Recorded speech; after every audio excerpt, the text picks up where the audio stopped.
SHO ने ग्रामीणों की मदद से शव को तालाब से बाहर निकलवाया। शव पूरी तरह नग्न अवस्था में था। शव का बारीकी से निरीक्षण किया तो पाया कि मृतक की उम्र लगभग 30 साल थी और उसके शरीर पर धारदार हथियार से गोदे जाने के कई निशान थे। उसी दौरान एक युवक ने लाश की शिनाख्त पिंडरुआ निवासी तुलसीराम प्रजापति के रूप में की। उसकी हत्या किसने और क्यों की, यह बात कोई भी व्यक्ति नहीं समझ पा रहा था। 26 वर्षीय सविता और 28 वर्षीय तुलसीराम पहली मुलाकात में ही एक दूसरे को दिल दे बैठे थे। सविता को पाने की अभिलाषा तुलसीराम के दिल में हिलोरे मारने लगी थी, इसीलिए वह किसी न किसी बहाने से सविता से मिलने उसके खेत पर बनी टपरिया में अक्सर आने लगा था।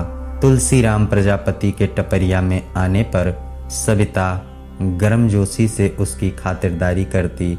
चाय पानी के दौरान तुलसीराम जानबूझकर बड़ी होशियारी के साथ सविता के गठीले जिस्म का स्पर्श कर लेता तो वह ना नुकुर करने के बजाय मुस्कुरा देती।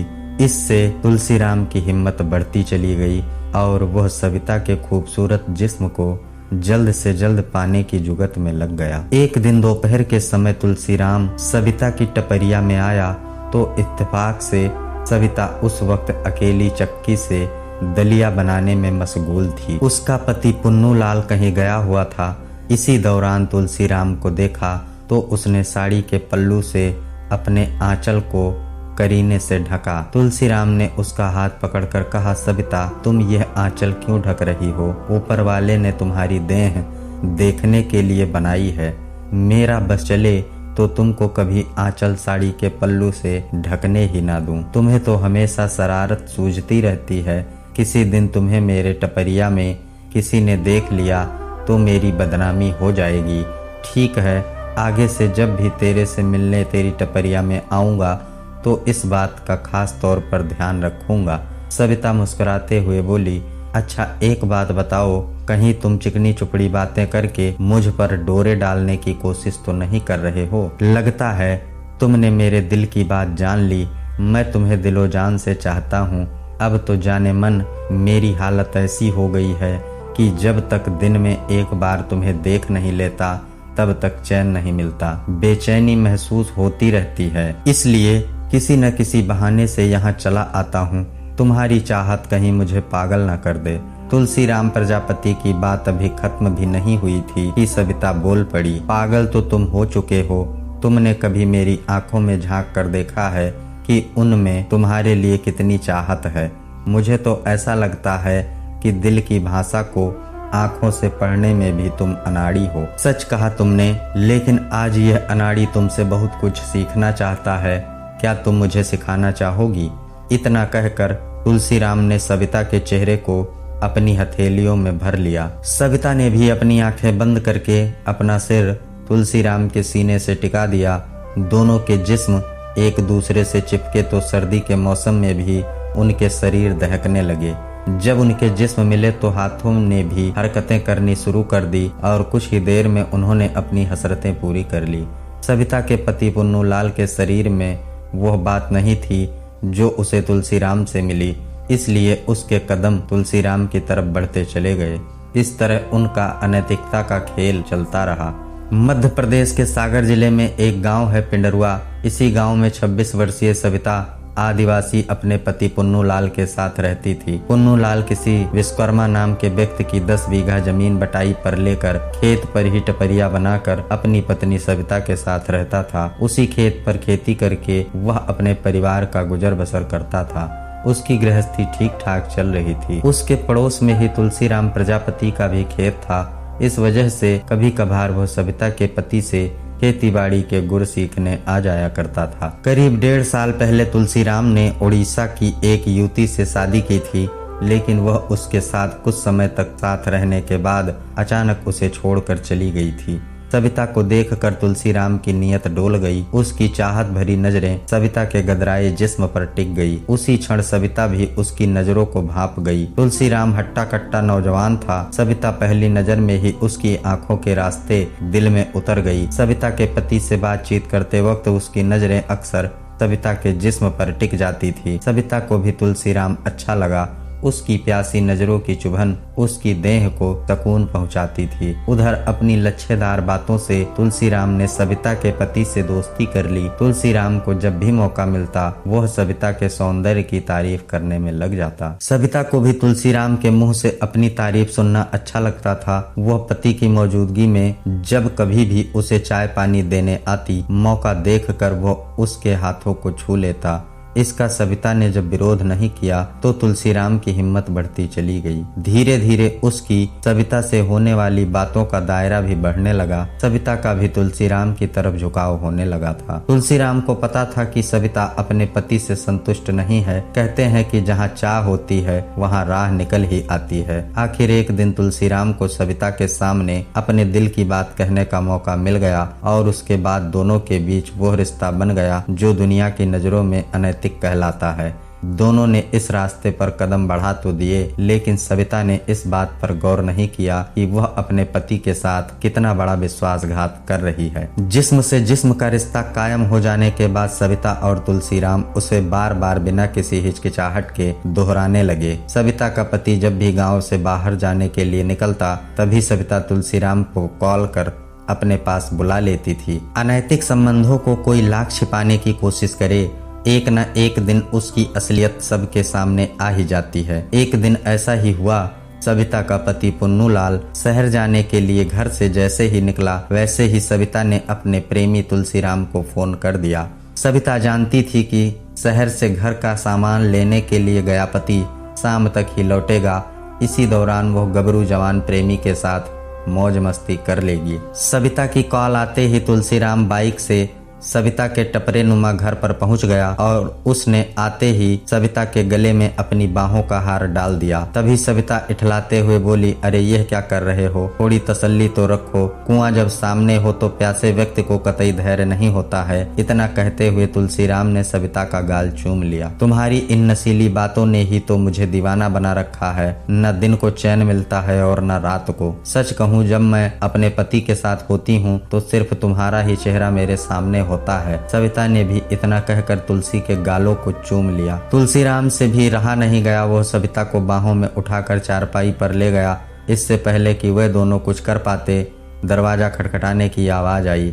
इस आवाज को सुनते ही दोनों के दिमाग से वासना का बुखार उतर गया। सविता ने जल्दी से अपने अस्त व्यस्त कपड़ों को ठीक किया और दरवाजा खोलने भागी। जैसे ही उसने दरवाजा खोला सामने पति को देखकर उसके चेहरे का रंग उड़ गया। तुम तो घर से शहर से सौदा लाने के लिए निकले थे, फिर इतनी जल्दी कैसे लौट आए?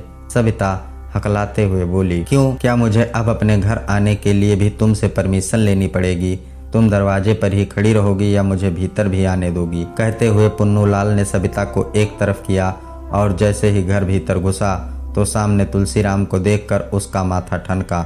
अरे आप कब आए? तुलसीराम ने पूछा तो पुन्नूलाल ने कहा, बस अभी अभी आया हूँ। सविता के हाथ पांव पुन्नूलाल को कुछ अजीब से लगे। उसने सविता की तरफ देखा। वह बुरी तरह से घबरा रही थी। उसके बाल बिखरे हुए थे। माथे की बिंदिया उसके हाथ पर चिपकी हुई थी। यह सब देखकर पुन्नूलाल को शक होना लाजिम था। डर के मारे तुलसीराम भी उससे ठीक से नजरें नहीं मिला पा रहा था। ठंड के मौसम में भी उसके माथे पर पसीना छलक रहा था। पुन्नूलाल तुलसीराम से कुछ कहता उससे पहले ही वह अपनी बाइक पर सवार होकर वहां से भाग गया। उसके जाते ही पुन्नूलाल ने सविता से पूछा, तुलसीराम तुम्हारे पास क्यों आया था और तुम दोनों दरवाजा बंद कर क्या गुल खिला रहे थे? वो तो तुमसे मिलने आया था और कुंडी इसलिए लगाई थी कि आज पड़ोसी की बिल्ली बहुत परेशान कर रही थी। असहज होते हुए सविता बोली, लेकिन मेरे अचानक आ जाने से तुम दोनों की घबराहट क्यों बढ़ गई थी? अब मैं क्या जानूं, यह तो तुम्हें ही पता होगा। सविता ने कहा तो पुन्नूलाल तिलमिला कर रह गया। उसके मन में पत्नी को लेकर संदेह पैदा हो गया था। पुन्नूलाल ने कड़ा रुख अख्तियार करते हुए पत्नी पर निगाह रखनी शुरू कर दी और हिदायत दे दी कि तुलसीराम से वो आइंदा से मेल मिलाप न करे। पति की सख्ती के बावजूद सविता मौका मिलते ही तुलसीराम से मिलती रहती थी। सविता और उसके प्रेमी को चोरी छिपे मिलना अच्छा नहीं लगता था। उधर तुलसीराम चाहता था कि सविता जीवन भर उसके साथ रहे, लेकिन सविता के लिए यह संभव नहीं था। वैसे भी जब से पुन्नूलाल और गांव वालों को सविता और तुलसीराम प्रजापति के अवैध संबंधों का पता लगा था, तब से सविता घर टूटने के डर से तुलसीराम से छुटकारा पाना चाह रही थी, लेकिन समझाने के बावजूद तुलसीराम उसका पीछा नहीं छोड़ रहा था। तब अंत में सविता ने अपने छोटे भाई हल्के आदिवासी के साथ मिलकर अपने प्रेमी तुलसीराम को मौत के घाट उतारने की योजना बना डाली। अपनी योजना को अमली जामा पहनाने के लिए 8 जनवरी 2024 को सविता अपने मायके साई खेड़ा चली गई, जिससे किसी को उस पर शक न हो। वहां से वो 11 जनवरी की दोपहर अपनी ससुराल पिंडरुआ वापस लौट आई। उसी दिन शाम के वक्त उसने तुलसीराम को फोन करके मिलने के लिए मोतियाहार के जंगल में बुला लिया। अपनी प्रेमिका के बुलावे पर उसकी योजना से अनजान तुलसीराम खुशी खुशी मोतियाहार के जंगल में पहुंचा। तभी मौका मिलते ही सविता ने अपने मायके से साथ लाए चाकू का पूरी ताकत के साथ तुलसीराम के गले पर वार कर दिया। अपनी जान बचाने के लिए खून से लथपथ तुलसीराम ने वहां से बचकर भाग निकलने की कोशिश की तो सविता ने चाकू उसके पेट में घोंप दिया। पेट में चाकू घोंपे जाने से उसकी आंतें बाहर निकल आई। कुछ देर छटपटाने के बाद ही उसके शरीर में हलचल बंद हो गई। इसके बाद सविता के भाई हल्के आदिवासी ने तुलसीराम की पहचान मिटाने के लिए उसके सिर को पत्थर से बुरी तरह से कुचल दिया। फिर सविता ने अपने प्रेमी की नाक के पास अपनी हथेली ले जाकर चेक किया कि कहीं वो जिंदा तो नहीं है। दोनों को पूरी तसल्ली हो गई कि तुलसीराम मर चुका है। तब उन्होंने तुलसीराम के सारे कपड़े उतार कर उसके कपड़े जूते एक थैले में रखकर तालाब में फेंक दिए। लाश को ठिकाने लगाने के लिए सविता और उसका भाई हल्के तुलसी की लाश को कंधे पर रखकर हरा वाले तालाब के करीब ले गए। वहां बोरी में पत्थर भरकर रस्सी को उसकी कमर में बांधकर शव को तालाब में फेंक दिया। 12 जनवरी 2024 की सुबह उजाला फैला तो पिंडरुआ गाँव के लोगों ने तालाब में युवक की लाश तैरती देखी। थोड़ी देर में वहाँ लोगों की भीड़ जुट गई। भीड़ में से किसी ने तालाब में लाश पड़ी होने की सूचना बहरोल थाने के एसएचओ सेवनराज पिल्लई को दी। सूचना मिलते ही एसएचओ कुछ पुलिसकर्मियों को लेकर मौके पर पहुंच गए। लाश तालाब से बाहर निकलवाने के बाद उन्होंने उसकी जांच की। उसकी शिनाख्त पिंडरुआ निवासी तुलसीराम प्रजापति के रूप में की। वहीं पर पुलिस को यह भी पता चला कि तुलसीराम के पिछले 1.5 साल से गाँव की शादीशुदा महिला सविता आदिवासी से अवैध संबंध थे। इसी बात को लेकर पति पत्नी में तकरार होती रहती थी, लेकिन तुलसीराम की हत्या इस तरह गोद कर क्यों की गई, यह बात पुलिस और लोगों को अचंभे में डाल रही थी। मामला गंभीर था। एसएचओ ने घटना की सूचना एसडीओपी बंडा तिखा सोनी को भी दे दी थी। वो भी मौके पर आ गई। इसके बाद उन्होंने भी लाश का निरीक्षण कर एसएचओ को सारी कार्रवाई कर लाश को पोस्टमार्टम के लिए भेजने के निर्देश दिए। एसएचओ पिल्लई ने सारी कार्रवाई निपटा कर लाश को पोस्टमार्टम के लिए भिजवा दिया। फिर थाने लौट कर हत्या का मुकदमा दर्ज कर जाँच शुरू कर दी। एसडीओपी तिखा सोनी ने इस केस को सुलझाने के लिए एक पुलिस टीम गठित की। टीम में बहरोल थाने के एसएचओ सेवनराज पिल्लई, बरायथा थाने के एसएचओ मकसूद खान, एएसआई नाथुराम दोहरे, हेड कांस्टेबल जयपाल सिंह, तूफान सिंह, वीरेंद्र कुर्मी, कांस्टेबल देवेंद्र रैकवार, नीरज पटेल, अमित शुक्ला, सौरभ रैकवार, महिला कांस्टेबल प्राची त्रिपाठी आदि को शामिल किया गया। चूंकि पुलिस को सविता आदिवासी और मृतक की लव स्टोरी की जानकारी पहले ही मिल चुकी थी, इसलिए पुलिस टीम ने गांव के अन्य लोगों से जानकारी जुटाने के बाद सविता आदिवासी को पूछताछ के लिए थाने बुला लिया। सविता से तुलसीराम की हत्या के बारे में जब सख्ती से पूछताछ की गई तो उसने पुलिस को गुमराह करने की भरकस कोशिश की, लेकिन एसएचओ सेवनराज पिल्लई के आगे उसकी एक न चली और उसे सच बताना ही पड़ा। सविता के खुलासे के बाद पुलिस ने सविता के भाई हल्के आदिवासी को भी साई खेड़ा गाँव से गिरफ्तार कर लिया। उसने भी अपना जुर्म कबूल कर लिया। सविता और उसके भाई हल्के आदिवासी से पूछताछ करने के बाद पुलिस ने दोनों अभियुक्तों को कोर्ट में पेश किया, जहां से उन्हें जेल भेज दिया गया। सविता और उसके भाई हल्के ने सोचा था कि तुलसीराम को मौत के घाट उतार देने से बदनामी से छुटकारा और बसा बसाया घर टूटने से बच जाएगा, लेकिन पुलिस ने उनके मंसूबों पर पानी फेर कर उन्हें जेल की सलाखों के पीछे पहुंचा दिया। तुलसीराम की हत्या करके सविता और उसका भाई हल्के आदिवासी दोनों जेल चले गए। सविता ने अपनी आपराधिक योजना में भाई को भी शामिल करके अपने साथ भाई का भी घर बर्बाद कर दिया।